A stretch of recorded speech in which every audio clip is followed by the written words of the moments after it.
Então, vou iniciar aqui com a... Peraí. Então, está rodando a vinheta. A gente já iniciou a gravação.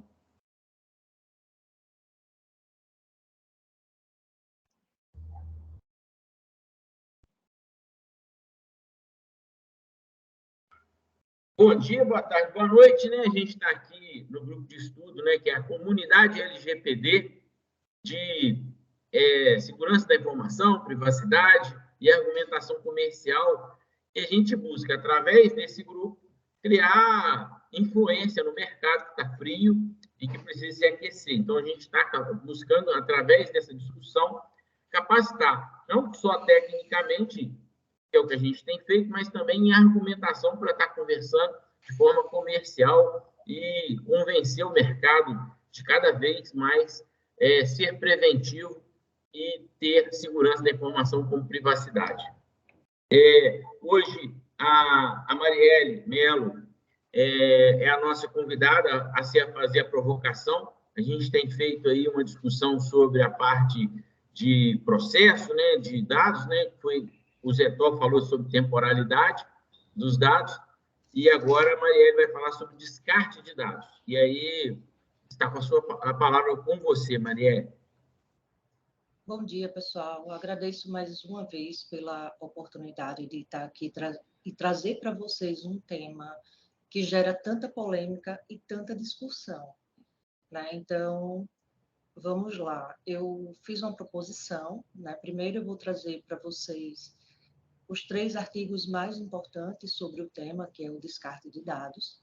E após isso, eu quero responder 4 perguntas, né? Então, vamos. A LGPD, ela traz a adoção de medidas técnicas e administrativas para o ciclo de vida de dados, né? Que é a temporalidade, que foi muito bem explanada, por sinal, pelo Zetó, contextualizada, e também ele trouxe normas complementares na live passada. Então, quem não assistiu, eu sugiro que assista, até porque o assunto de hoje é complementar ao que ele falou.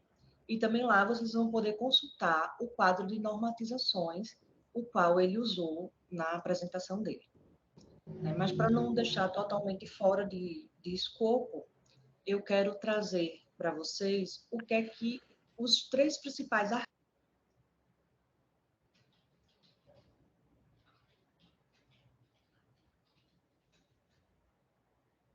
Ô, Marielle, o seu som caiu. Eu perdi o som dela aqui também. Mutou. E agora? Agora sim, Tá beleza, retornou. Ok. Então, para não ficar totalmente fora do contexto, né, eu vou colocar para vocês e sintetizar apenas em tópicos o que é que os artigos, os 3 principais artigos, no caso o 15, o 16 e o 18 da Lei Geral de Proteção de Dados, nos traz, né? Então, o 15 e o 16 trata sobre a finalização do tratamento de dados, a conservação, né, dos dados e também o descarte de informações e as exceções. Essas exceções são super importantes, né, porque se a gente colocar em pauta a questão da finalidade, o princípio da finalidade, então, a partir do momento em que cessa a finalidade, a regra é que seja descartado o dado, né? E o artigo 18, que vai falar exatamente sobre a exclusão desses dados. Então, dada a base legislativa, né, vou fazer 4 questionamentos e pretendo responder durante a minha explanação. O primeiro deles é: a LGPD estabelece tempo para fazer o descarte de dados? O segundo questionamento: o que ocorre quando o controlador anonimiza os dados, né? Então, é necessário fazer o descarte nessa situação? A terceira questão: você sabe a diferença entre apagamento e exclusão de dados? Isso é importantíssimo, né? E o quarto questionamento é: qual é a forma mais segura de excluir permanentemente o dado. Sendo assim, vou passar para a primeira questão, né? Então, repetindo, a LGPD estabelece tempo para fazer o descarte de dados? Resposta: não. A LGPD não estabelece tempo. Como o Zé Tó explanou na live passada, né, é importante que a gente se utilize de legislações complementares e também que a gente esteja com a cabeça bem aberta e consiga identificar as exceções, né? Então, devem ser observadas as normas complementares, como eu falei, e os casos específicos para o arquivamento dos dados após cumprida a finalidade para a qual a coleta foi feita. Então, eu trago uma outra questão. O que deve ser feito com os dados após atingida a finalidade? Então, regra geral é que esses dados sejam descartados. Porém, a gente tem que observar as ressalvas para a manutenção. Então, para ficar mais claro para vocês, eu coloquei em alguns exemplos, né, para que vocês entendam essas ressalvas. O que é que a legislação nos diz sobre isso? Um primeiro exemplo é um dado recolhido para participar da promoção de um sorteio do produto, por exemplo, né? Então, transcorrida a data estabelecida, a finalidade foi cumprida. Então, se foi cumprida a finalidade, você chegou numa loja e decidiu participar, deu seus dados para participar daquele sorteio, daquela promoção, você tem um tempo estabelecido. Então, o controlador, após passado esse tempo, né, do sorteio, ele é obrigado a excluir os seus dados, né? Então, ele não pode continuar com eles. Um segundo exemplo é a extinção do contrato de trabalho, por exemplo. Aqui a gente coloca as questões regulatórias, né? Então, assim, é possível manter os dados perante questões regulatórias. Então, o exemplo prático foi esse. Acaba-se o contrato de trabalho. Então, o controlador vai manter arquivados, sim, os seus dados. Por quê que ele vai manter os seus dados arquivados, né? Uma questão é em relação à defesa em caso de uma reclamação trabalhista, né? E a outra situação é a comprovação da quitação dos tributos, né? Então, FGTS, o INSS, porém, aqui há duas questões também na manutenção desses dados. Uma, que para questões de reclamação trabalhista, o prazo estabelecido não está na LGPD, mas sim na legislação especial, que é do direito do trabalho. Então, são 5 anos. E, em relação aos tributos, a prescrição desses tributos é vintenária, né? Então, assim, você tem que guardar esses dados por 20 anos. É muito tempo, né? Mas é só a questão realmente de segurança. Então, questões regulatórias específicas é necessário que o controlador mantenha os dados arquivados, né? O terceiro exemplo vai ser resguardado o interesse público, o titular faz uma comunicação para revogar o consentimento. Isso aqui é super importante. Por quê? A partir do momento em que o titular, se não houver interesse público, né, então eu digo que eu não quero mais que a empresa continue com o meu dado, e eu expresso isso.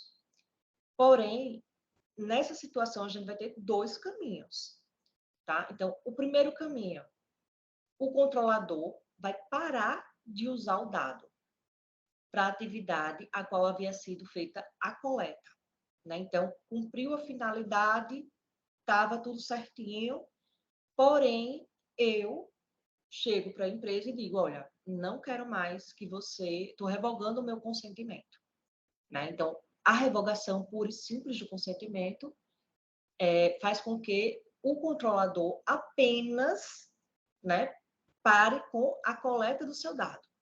Né? No caso, continue a usar o seu dado. Porém, o segundo caminho é exatamente a exclusão. Então, para que se exclua definitivamente o seu dado, é necessário que você manifeste a intenção por expressamente, né? Escrito expressamente, olha, eu quero que seja excluído. Então, você une os dois. Eu quero que seja excluído meu dado e que você se manifeste por escrito e expressamente, né? Então, dessa forma, você vai obrigar o controlador a excluir mesmo, não pode ter mais em base nenhuma o seu dado para nenhum fim. Eu vou passar agora para o segundo questionamento.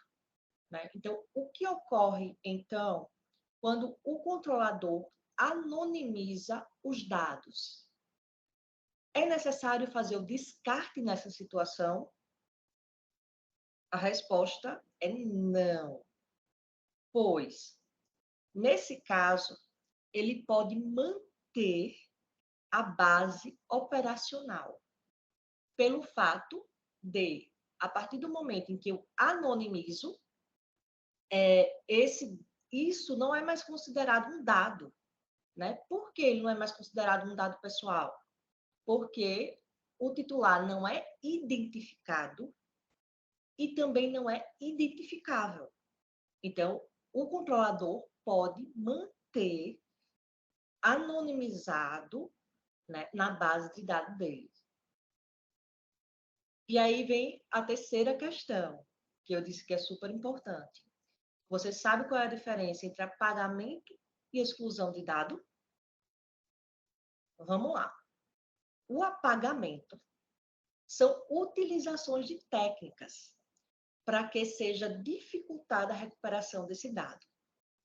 Eu trouxe 2 exemplos para vocês, que é a sobrescrição do disco e também uma outra técnica que é o desmagnetizador. Tá? Então, com relação à sobrescrição, é importante salientar que o dado será salvo, que o dado que será salvo deve estar exatamente ocupando o mesmo espaço que o anterior, que foi apagado. Então, assim, portanto, não é totalmente seguro. Né? Como é que você vai garantir para o titular do dado que você apagou esse dado dele e que você fez uma sobrescrição, ou seja, salvou outra coisa por cima e que essa coisa está exatamente naquele local em que o dado em que continha o dado do titular. Né? Então, não é uma técnica totalmente segura a sobrescrição. Já a desmagnetização, ela é uma técnica comprovada cientificamente e até na presente data, ou seja, até hoje, não houve recuperação de dados, né? A partir do momento em que se utiliza a desmagnetização. Né? Então, assim, em que a gente utiliza a técnica de desmagnetizar? Num pendrive, no HD, num DVD, ou seja, em coisas físicas, né? Porém, eletrônica, né? Que funcionem eletronicamente. E aí, eu vou para a quarta questão. Qual é a forma mais segura, então, de excluir permanentemente o dado? Simples. Se for dados que estejam em papel, não basta fazer isso somente. Então, rasgar o papel não significa dizer segurança. O que é que você deve fazer, então, com o papel? Use uma picotadora. Né? Aquela maquinazinha que a gente bota e ele sai todo, sai aquelas linhazinhas todas bonitinhas, já todo cortado. ou então queime, incinere, né? Então, assim você vai garantir que você está excluindo mesmo aquele dado e que ele não vai ser usado. De preferência, você pode fazer até isso na frente do cliente, tá? Porque aí tem ele vai ter segurança de que aquele dado dele foi excluído. E um segundo caso serão os dados existentes que estejam contidos em pendrive, HD, DVD, né? Então, como é que eu faço? Como é que eu tenho certeza e segurança de que esses dados não serão reutilizados, não será feito um backup, nem nada? Literalmente, pessoal, marrete. Pegue a marreta e quebre, né? É isso que você deve fazer. E, de preferência, filme, que é para você ter a garantia de mostrar ao seu cliente, caso no futuro ele peça a segurança de que o dado dele foi apagado, né? Então, você vai mostrar que nos seus arquivos, você vai pegar e vai mostrar ali, ó, naquele dia continha isso aqui no meu pendrive, no meu HD, e eu quebrei, né, literalmente.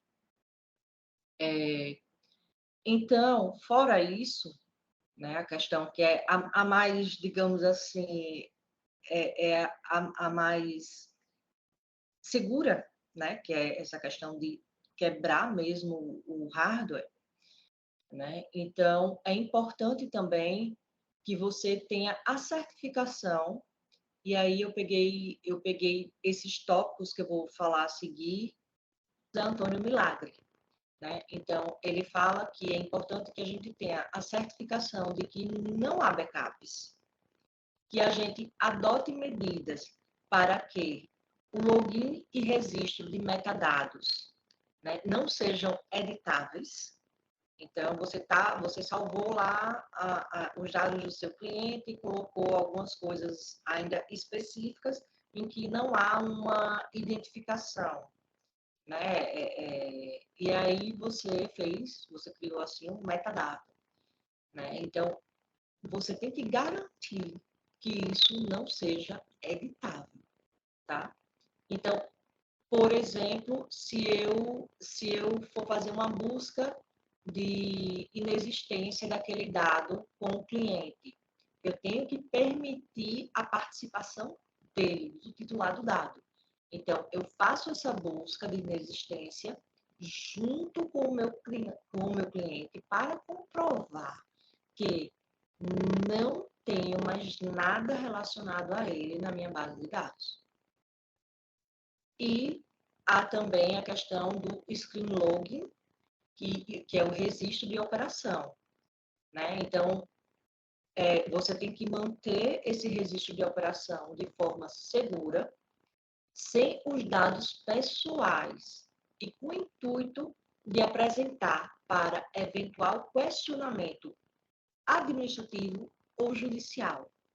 Então, você só vai manter, eu vou filmar aqui utilizando o login do usuário e todos os dados desse usuário. Então, eu tenho que guardar isso comigo, porém, eu tenho que dar essa garantia de segurança, né? E que esse dado só vai ser usado, o dado não, essa minha segurança, essa minha filmagem só vai ser usada, né, em casos judiciais, digamos assim, né? Ou para você fazer uma defesa em âmbito administrativo ou em âmbito judicial, né? E também tem a operação certificada ou assistida. Então, por que assistida? Porque essa daqui não é uma forma, digamos assim, barata, né? Porque você vai pagar uma consultoria, por isso que o nome é assistida, e o consultor ou o perito, o qual a empresa está pagando, vai acompanhar a exclusão desses dados. Então, ele vai acompanhar a exclusão, ele vai gerar um relatório e ele vai dizer que todo o procedimento foi feito de acordo, né, com os ditames da lei, digamos assim, e que os dados foram efetivamente excluídos. Então, assim, para todos esses procedimentos, deve haver uma sintonia entre controlador e operador.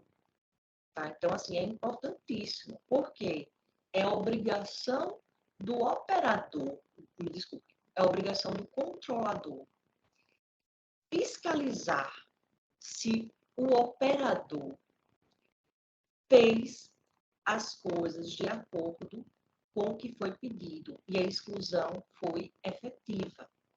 Então, o controlador tem que pedir ao seu operador as provas de que a exclusão foi feita com os requisitos solicitados.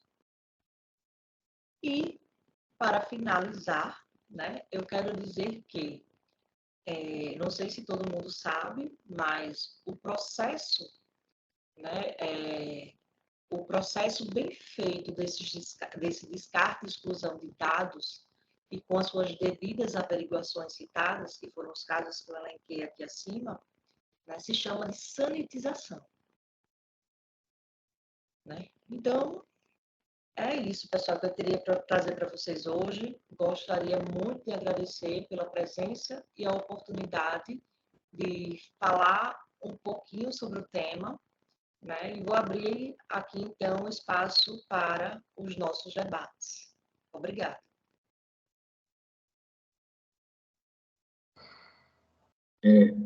Lembrando que provavelmente todo mundo está com o som desligado, quem quiser estar fazendo algum comentário. Entendendo da mesma forma que a gente colocou na semana passada, a questão da temporalidade dos dados, eu vi aí que você falou sobre a anonimização dos dados e também que não há uma obrigação de haver um descarte, né? Então, quando a gente pensa que não tem uma obrigação, mas você colocou aí que deveria haver uma responsabilidade para quem é responsável, né? Às vezes até o DPO vai estar lá tomando conta dessa parte do processo, como que ele vai estar rodando. Se já terminou a finalidade, existe uma necessidade de fazer a faxina, né? De fazer a deleção. E aí eu olho para a empresa, que a empresa é mais fácil da gente chegar nela, porque a empresa a gente chega perto. Mas, por exemplo, quando que a gente olha para um negócio grande, vamos colocar aí a Embratel, ou a Oi, ou a Vivo, que são as grandes operadoras, isso sem levar uma camada dos aplicativos, né? E se a gente falar o seguinte, quando que o Orkut vai deletar os dados que estavam lá? Será que o Orkut ainda mantém vivo, mesmo sem estar em voga? E aí eu estou falando do Orkut porque quem é dinossauro, né, entende que a gente já viveu uma época de Orkut. Agora a gente acha que só existe TikTok, né? Mas já tivemos Orkut. E aí quando a gente olha para essa questão da Embratel ou da Oi, que foi sendo vendida, fracionada, e aí os dados foram sendo replicados para todas essas vendas, tanto que a gente fica sendo assediado diuturnamente por conta dessa condição. Nessa parte, às vezes, a gente leva para um lado e fala o seguinte, a chance de a gente transformar isso num negócio que as pessoas vão acreditar vai ficando pequena. Porque se a gente falar o seguinte, olha, isso é um fato, a Vivo não podia me ligar. A Oi não deveria me ligar. Né? A Claro não era nem para ter os meus dados, eu nunca fui cliente da Claro. E aí eu fico lá recebendo. E aí, se eu pensar no Orkut, como é que a gente lida com isso diante desse contexto? Como é que a gente vai convencer o empresário que ele precisa de fazer diante de tanta demonstração de pessoas que abusam de não fazer? Então, eu acho que é quase uma provocação para a gente falar, mas aí está aí na frente aí o Dante, depois a Wanda. Dante. Abre o seu Marielle, microfone. excelente explanação, gostei muito. E queria fazer um comentário quando você disse ali da destruição dos documentos. Realmente o melhor jeito é queimar mesmo, porque a fragmentadora, a pessoa pode pegar aquele saco de tirinhas, juntar desordenadamente numa folha de papel A4, escanear e jogar para dentro de um algoritmo que vai remontar os documentos. Então, a melhor maneira é uma fragmentadora que vai destruir efetivamente, ou seja, transformar quase em pó o documento, ou a queima. Eu preciso concordar com você em tudo que você disse aí.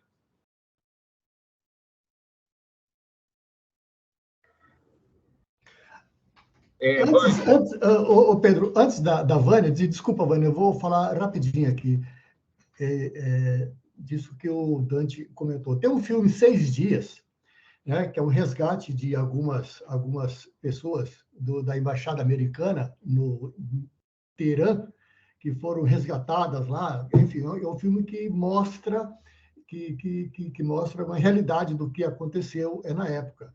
E antes do pessoal da CIA sair do aeroporto, né, que não tinha internet, nada, então dava tempo de fazer algumas ações antes que a polícia soubesse para pegar os caras. Né? Eles já estavam, antes deles saírem, passaram vários documentos secretos que a CIA tinha em Teherã, né? E destruiu tudo, né? Passou lá. E eles recuperaram. E não utilizaram nem processo eletrônico, que hoje já existe, já existem máquinas que reconstituem. Você pega as tiras, você coloca em cima, é tipo do scanner, né? E o scanner ele vai montando, né?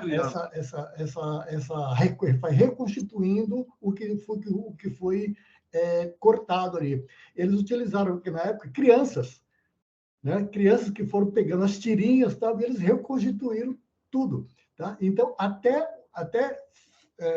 mesmo não utilizando processos eletrônicos, essa coisa de cortar, né? Ainda é possível reconstituir. Né? Vânia, por favor. Bom dia, eu acho que já falei com todo mundo aqui. Eu só queria reforçar, quando a Marielle... Obrigada, Marielle, pelos ensinamentos. Referente à exclusão dos dados dos titulares, só para reforçar que, apesar do titular se manifestar expressamente a vontade dele de excluir seus dados, nem sempre isso vai ser possível. Porque, obedecendo uma obrigação legal, você não pode descartar, inclusive na questão de funcionário. Apesar de existir o prazo prescricional de 5 anos, muitos documentos de colaboradores, e inclusive algumas exceções no que diz respeito à questão da saúde do colaborador, a questão das normas de segurança do trabalho, medicina e segurança do trabalho, para efeito de aposentadoria especial, você não pode descartar. Então, além de ter a legislação setorial, a legislação complementar, que ela acaba regulando o tempo da guarda e da questão do descarte, tem também a política interna da empresa, que muitas vezes não está estabelecido numa legislação, entende? Esse tempo, mas para fins até do próprio negócio, da garantia de segurança do negócio, alguns documentos eles obedecem esse tempo de armazenamento e de guarda. Quanto à anonimização, entende? Como ela é uma situação irreversível, algumas empresas elas realmente adotam guardar os dados que foram anonimizados. E como o objetivo da anonimização é para efeito de pesquisa, de estatística, muitas vezes esses dados eles não são necessários guardar, porque o que interessa é realmente o indicativo, entende? Principalmente na questão de saúde pública, de campanhas de vacinação, esses dados eles são descartados porque cumpriu-se a finalidade de você fazer a coleta de dados para ter aquele relatório estatístico, entende, de qualquer fim. Então, essa seria a minha contribuição.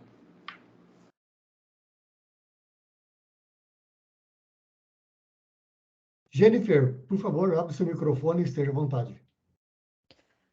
Bom dia, pessoal. Parabéns, Marielle, pela exposição. Eu gostaria apenas de fazer uma breve colocação nesse particular a respeito do descarte incorreto de dados. Uma pesquisa rápida que a gente faz na internet, a gente percebe que existem várias notícias que são expostas por portais de notícia, dizendo que o descarte incorreto de embalagens, de notas fiscais e até a caixa que você recebe da Amazon, do Mercado Livre, enfim, geralmente elas vêm com uma etiquetinha, né, com seu nome completo, às vezes com seu CPF, com o seu endereço residencial, e isso é um prato cheio para ação de golpistas. E isso é uma questão muito curiosa, né? Porque é algo que está no dia a dia de todo mundo, né? E não só em termos de empresas, de operador, controlador, mas dentro da nossa própria casa, dos vizinhos, dos nossos familiares, porque muitas vezes a gente facilita a vida de ações criminosas por conta do descarte incorreto de dados pessoais. Então, né, fazer essa colocação que é muito importante a gente trazer essa conscientização, inclusive dentro da nossa própria casa, né? Porque uma embalagem de um e-commerce que você compra, que tem o seu nome completo, que tem o seu CPF, que tem o seu endereço, a pessoa já consegue fazer muita coisa, já consegue abrir conta em banco, inclusive, consegue, enfim. Então, essa colocação. Obrigada novamente pela exposição, Marielle, e passo a palavra para os demais colegas. Acho que é o Lucas agora. Por favor, Lucas. Bom dia, pessoal. Marielle, parabéns pela exposição. Brilhante, excelente, precisa. Adorei a sua exposição. Só um comentário, na linha do que a Jennifer disse, eu me lembro de um episódio que um colega comentou comigo, de uma empresa que vendia cursos para vestibular, alguma coisa assim. E olha que interessante, eles criavam um curso, desenvolvia toda a sistemática de um curso, e por algum motivo, daí poucos dias, o concorrente deles já tinha um material similar. E aí, né, ficaram preocupados com essa questão, achavam que era um vazamento que estava tendo dentro da empresa, quando, na verdade, era alguém que ia lá vasculhar o lixo daquela empresa. Eles descartavam o conteúdo no lixo comum, e alguém ia lá, vasculhava o lixo e obtinha acesso a todo o material pedagógico. Então, olha a importância da segurança da informação, inclusive na linha do que a Jennifer disse, né? Descartamos dados pessoais assim no lixo de forma muito fácil. Obrigado, pessoal.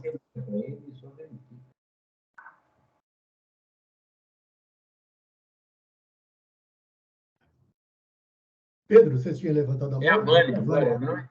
Vânia, por favor. A Vânia levantou a mão de novo.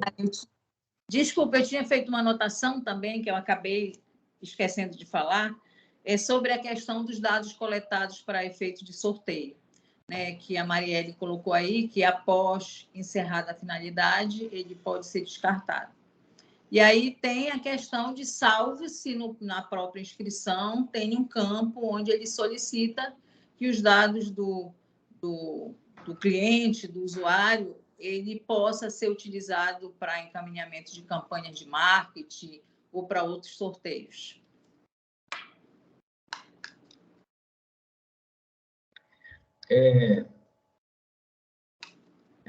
Eu vou estar falando um pouco também nessa condição aí da Jennifer. E ela colocou sobre uma questão da privacidade que a gente tem que ter pessoal, né? Quando a gente descarta os dados que às vezes as pessoas podem estar falando. E a gente já tratou isso aqui até, inclusive, né? Às vezes, a parte do lixo. O quão importante é esse portal dimensional, né? Porque às vezes a gente joga no lixo e acha que aquilo foi para um lugar que é de lixo, e ninguém mais vai ter acesso. Só que ele chega na rua e às vezes as pessoas os recicladores vão utilizar aquilo, vai abrir, vai colocar, vai transformar aquilo num produto que o cara vai estar vendendo. E, eventualmente, se identificar algo importante, né? E, às vezes, né, o que vai acontecer, por exemplo, assim, alguém descartou alguma coisa que, às vezes, nem é uma informação tão importante, mas ela pode ir para a rede social e gerar um ibope, né? Então, às vezes, quando a gente vai estar descartando, essa questão aí de fragmentar realmente, eu acho que foi bem colocado, né? A gente precisa de pôr fogo. Mas se for colocar fogo, ainda tem que ter uma condição especial, que não pode poluir.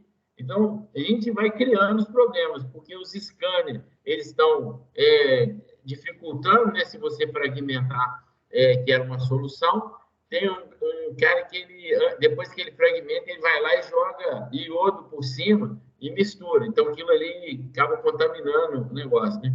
Mas papel é um negócio complicado. Eu sei que uma solução que é importante, né? A Paraibuna Papéis, que é de Juiz de Fora, tem uma política que todo o material que chega lá, inclusive das editoras que são para descarte, que é aquilo que iria para o lixo, tem uma política tão severa que na época tinha aquelas revistas, não sei o quê, o funcionário que vai colocar aquilo para reciclagem, ele não pode manusear as revistas. Então, para quem tem empresa, às vezes o descarte pode ser dessa forma, né? Ele ir direto, se for papel, para uma indústria que tem uma política de descarte que vai transformar, para evitar da gente ter que colocar fogo. Agora, quando a gente está falando de lixo doméstico, esse é um complicador, porque aí, como é que uma pessoa, né, um cidadão, um CPF, vai ter volume para fazer uma política dessa para estar descartando numa indústria?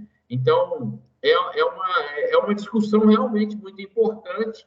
Eu acho que a gente precisa de o tempo todo estar colocando em voga, e hoje, conversando um pouco antes com a Vânia, essas questões do mapeamento, que a gente, inclusive, tem tratado, né, fazendo uma trilha, o quanto é importante para a gente entender o mapa de risco.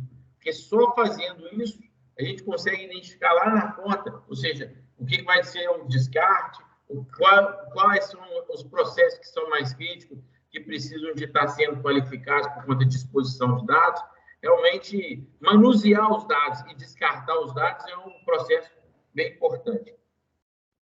Débora, é você. Bem, eu só queria falar assim sobre um aspecto um pouquinho mais assim prático da situação. É que às vezes eu vejo nas instituições o pessoal dizendo assim que vai fazer a guarda desses dados aí pelo prazo legal. E assim, encerrado o prazo legal, imediatamente eu vejo algumas empresas fazendo o descarte, né? E eu acho que é importante a gente pensar que quando a gente está falando principalmente de uma questão de um eventual processo trabalhista, como vocês citaram, né? Então, a gente tem que entender que existe aí o prazo legal, mas eu acredito ser sábio a gente guardar pelo prazo legal e ter um lapso de tempo aí, né? Porque se entra com esse processo no último dia do prazo legal, e aí no dia seguinte você já descartou todos aqueles dados, né? Fica inviabilizado aí a tua defesa, né? Então, assim, eu acho que é importante a gente entender que não é apenas o prazo legal, a gente precisa ter a guarda desses dados pelo prazo legal e mais um lapso, né? Que seja razoável, obviamente. Então, assim, parece uma coisa óbvia, mas nem sempre é muito óbvio, né? As pessoas, às vezes, ficam tão adstritas, não, acabou o prazo da prescricional, enfim, a partir daí eu vou, né, ligeiramente jogar fora, descartar, mas, assim, eu acho que a gente precisa trazer um pouquinho do que a realidade da coisa. Então, se entrarem no último dia do prazo e você descarta no dia seguinte, você não dá tempo de receber a intimação e se defender, e aí você não tem mais nenhum dado pessoal, não tem contrato mais daquele funcionário, enfim. Eu acho que é só lembrar, né, para que a gente lembre disso, né? Então, assim, a gente precisa ter, e a importância da política realmente de descarte, para a gente entender que prazo razoável é esse, que vai ser além do prazo legal, né? E aí se entender a instituição para que a gente possa entender que prazo que seria acrescentado aí além do prazo legal ou, enfim, da questão regulamentar, ou qualquer que seja a base legal para a manutenção daquele dado pessoal.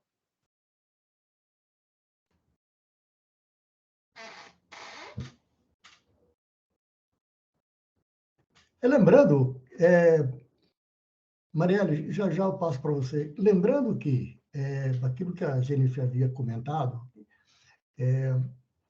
o descarte de dados ele está intimamente ligado com a privacidade de dados.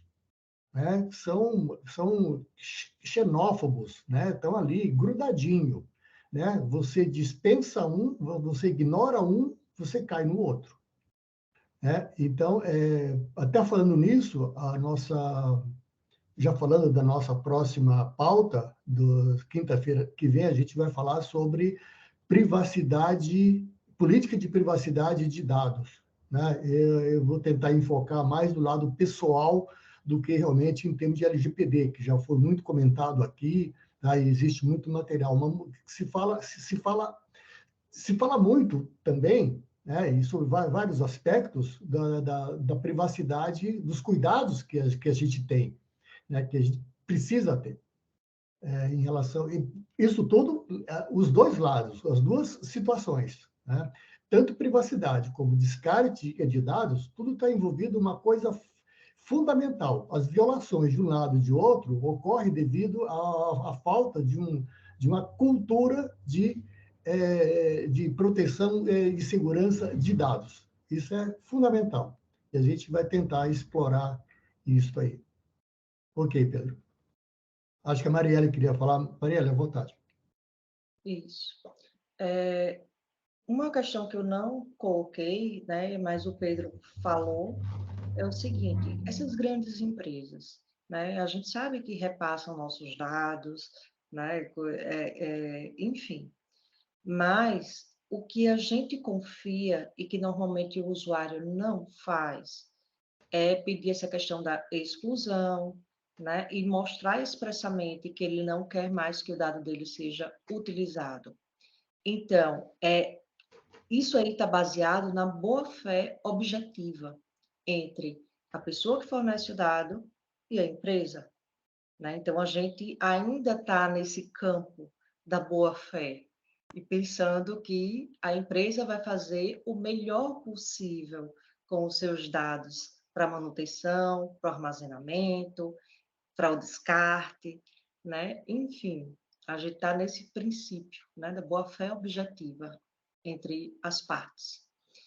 E a outra colocação que eu gostaria de fazer é exatamente o que o Orozinho falou, né? Então, privacidade e a questão do descarte, intimamente ligados. Então, assim, para que seja garantido essa questão da privacidade e do descarte bem feito, como o que eu falei, tem que seguir alguns passos. Não ter backups, né? A empresa tem que ser honesta nesse ponto. Então, saber que não fez o backup em outros sistemas, em outras redes. E hoje, um ponto que está sendo bem discutido é a questão da descentralização. Então, você armazenar os dados em blockchain, por exemplo, né, que é descentralizado, e vai ser uma discussão e algo que vai gerar assim, muito pano para as mangas ainda. Como é que você vai fazer num sistema descentralizado para mostrar passo a passo ao cliente que requisitar para quem foi que você repassou os dados dele, como foi que você passou, as empresas que têm, enfim. Né? Se no centralizado já é complicado, né, você fazer um filtro e mostrar todo o percurso dos seus dados para um cliente, imagine o descentralizado. Então, vai ser uma questão ainda bem discutida isso aí. Que legal que a gente hoje tenha levado, né, assim, para um lugar interessante a pauta, né? Porque você acabou de colocar aí, Maria, uma questão sobre o senso, né? De ter um bom senso com relação aos dados, e a Débora colocou que a gente precisa de ter uma segurança para que os dados não sejam descartados e logo em seguida a gente precise deles. E quando a gente está nessa situação, eu até imagino o seguinte, no mapeamento a gente tem que estar lá preocupado. E é muito difícil que os usuários, a não ser que eles estejam sendo importunados e eles consigam te achar, que, por exemplo, eu falei aí da Oi, falei da Embratel, falei da Claro, com quem você vai falar para pedir para descartar os seus dados da base deles? Não existe uma pessoa. Você acabou de falar, Marielle, da questão de descentralizar. tem algumas instituições que elas viraram ícones. Elas não têm uma representatividade. Você não consegue falar com alguém. Se você ligar, você vai falar com um robô. E o robô ele tem respostas prontas lá. Ele não vai te dar chance de você falar assim, eu quero que você delete os meus dados. Você não vai estar conversando com uma pessoa.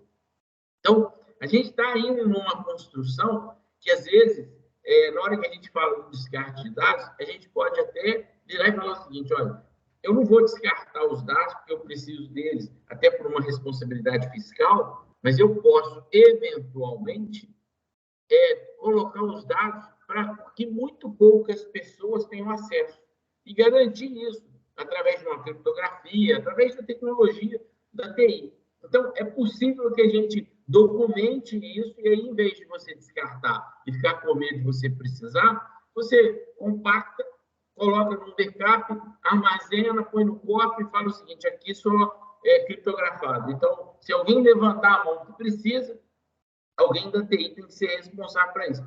Tudo bem que precisa estar bem documentado, né, essa informação. É muito legal. Antes de terminar, hoje eu vou estar falando de uma questão que o Orozimbo já foi o grande pai da criança, né, de uma landing page, um nome que a gente está criando.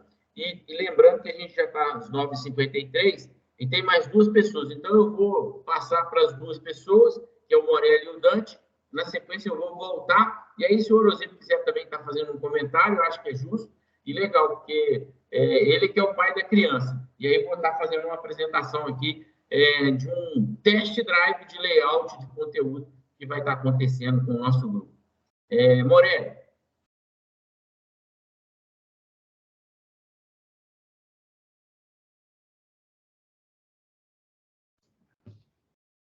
Morelli, você não está falando, não. Agora estou falando, né? Agora está falando. Então tá bom. Então eu vou ser rápido para dar tempo do Dante falar também, mas eu quero trazer um exemplo prático aqui.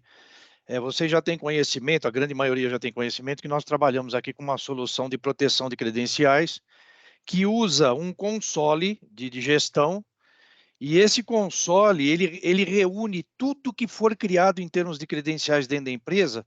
Nós não deixamos as informações na mão do usuário, nunca na mão do usuário. Quem deve ter o controle disso é a empresa. Então, nós criamos um console com um código, nós não temos acesso a esse console, quer dizer, todas as credenciais que são criadas para a empresa que contratou a ferramenta, nós não enxergamos isso, nem é permitido isso, né? Então, a empresa é dona de todas as credenciais que ela criar dentro do console. E só para dar um exemplo do que a Marielle falou, nós temos contratualmente o seguinte processo. Fechamos um contrato de 1, 2 anos com a empresa não quer continuar com a ferramenta. Ok, tem um item no contrato que diz o seguinte, nós damos uma informação de tudo aquilo que está dentro do console através de um relatório criptografado, nós não temos acesso, nós passamos esse relatório para a empresa, para o detentor dos dados, e 30 dias depois, isso é informado em contrato, nós cancelamos o console. Quer dizer, nós não temos mais acesso não temos mais o console, quer dizer, os dados estão completamente fora do ar. Só que a empresa que gerou os dados é detentora de um documento criptografado e nós damos a ela um instrumento para descriptografar, para eles terem conhecimento dessas senhas, só para mostrar o exemplo da preocupação nossa em não ficar com os dados. Tá? Nós passamos esses dados para quem gerou os dados, que é a empresa detentora do console. Dante. Bom, valeu, Morelli. Vocês falaram sobre empresas e como é que a gente acessa para excluir nossos dados. Até hoje, eu só conheço uma empresa que faz isso de A a Z, que é a Apple. Você pede para excluir e acabou. Você não está mais lá dentro. E ela é capaz de enfrentar governo para manter a privacidade do usuário, como foi aquele caso contra o FBI, né? Que invadiram o iPhone 4. O Pedro está rindo porque ele sabe o poder dessa empresa. Então, gente, poucas empresas vão fazer isso na existência delas. Eu estava aqui rindo, porque primeiro que você já tinha me contado esse caso, né? e porque o Dante é um aficionado com essa marca da Apple. Então, eu também sou muito fã, eu reconheço que sou, mas não igual o Dante. O Dante é um cara diferenciado. Ele busca as informações que transforma a Apple nessa marca gigantesca e grande. Por exemplo, eu vou compartilhar a tela aqui para que você possa estar falando e vou estar fazendo essa abertura. A gente está hoje provocando aqui para todos essa marca, né? A comunidade do grupo de estudo LGPD, e ela vem com o login, né? Com o domínio comunidade de lgpd.com.br. O Orozino criou o domínio e aí a gente em cima também criou o conteúdo dessa landing page. Então ela está disponível. É claro que ninguém do grupo que está aqui hoje precisa de estar fazendo a credencial novamente, porque a gente fez isso já há algum tempo. Então todo mundo que está aqui já está dentro do grupo, mas a gente vai estar criando agora uma forma mais clean e mais digital para transformar o nosso grupo num negócio que está mudando de nível. Então, ela já começa dessa forma aí, né? Quero fazer parte, e aí ela tem a proposta, né? Que é uma trilha, as razões. Vou passar para o seu, Rosinho, que é o pai da criança, e às vezes você vai estar falando com mais propriedade. Ok, só que comunidade LGPD, tá? Não é DLGPD, comunidade lgpd.com.br. Então a gente pede que, como que eu entro lá no grupo? Só passa esse link que as pessoas já vão ter esse passo a passo aí, tá? Logo de cara já tem como que quero fazer parte. Quando ela clica aí, ela vai no formulário de inscrição. Lá já tem no formulário de inscrição, ela vai colocar os dados, já tem a forma de pagamento via QR Code ou via Pix, né? Em seguida, ela tem a condição de voltar para essa página aqui novamente. E aqui também, nessa landing page, ela conhece as regras do grupo, que é uma outra página. Então, fica bem mais fácil aí. Tá? Aqui, grupo WhatsApp, aquela para. Clica aqui e conheça as nossas regras de convivência. Tá? Você clica aí e vai para uma outra página, né? Só com as... Aí, ó, olá, né? Política e normas práticas, regra de convivência, né? São 10 itens, eu creio, né? O que se pode, o que não pode, né? Para a gente trabalhar de uma forma, em termos de critérios, em termos de normas, está bem pacificado, está bem normalizado, todo mundo que entra aqui no grupo sabe exatamente o que pode, o que não pode, né? Isso é normal, a gente vê isso, entrou em todas as comunidades, né?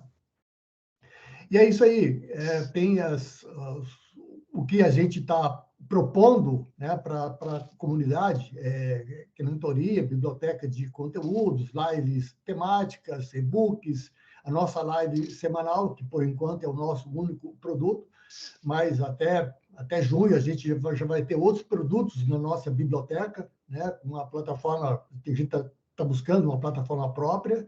E é isso, Pedro. Eu acho que então fica o alô, fica o aviso para todos os nossos colegas, né, aqui do grupo, nossos amigos aqui do grupo, repassar essa ideia, né, de participar da comunidade, né? E como que eu entro? Comunidade lgpd.com.br. Lá você vai ter os meios de como entrar, participar da comunidade. É isso, Pedro. Eu estou publicando aqui o link no chat. E aí, também para facilitar. E uma coisa, a gente ainda não divulga que a gente está fazendo mentoria, porque mentoria fica parecendo algo muito pesado, né? Mas a gente está fazendo as coisas bem leve. Então, de vez em quando alguém liga, questiona, busca uma ajuda, e a gente tem feito isso ainda de forma livre, igual a gente está aqui produzindo conteúdo e criando essas condições. Então, a mentoria não é um produto que a gente já esteja divulgando como produto, ele ainda é uma fase que a gente está estagiando, aprendendo como é que a gente vai estar lidando com ele. Até o item 6, né, então, quer dizer, os outros, a gente já tem um e-book publicado, tem as lives semanais, as lives temáticas, que a gente, até o ano passado, estava acontecendo sempre à noite, a gente deve voltar, e nisso abre também um convite para que quem quiser levantar a mão, da mesma forma que o Zetor participou, a gente está feliz aí da Vânia estar de volta, né, ao nosso convívio, ela teve aí um período convalescente, né, voltando, né, então a gente está nessa condição, compartilhando o convite que quem quiser falar de algum tema, a gente pode levantar a mão e falar o seguinte, olha, eu queria falar sobre isso e vou estar me propondo a fazer aquela provocação sempre no tempo de 15 a 20 minutos na live, para que possa estar acontecendo. Moré, vou deixar você aí fechar, que aí logo em seguida eu vou parar a gravação, tá? Então, você vai ser o último a palavra aí. Não, eu só permaneci com a mão levantada, mas eu já fiz as minhas observações. Ah, então tá bem. Então, estou encerrando aqui, vou fazer aquela foto que a gente tem aí. Deixa eu falar aqui, parar de gravar.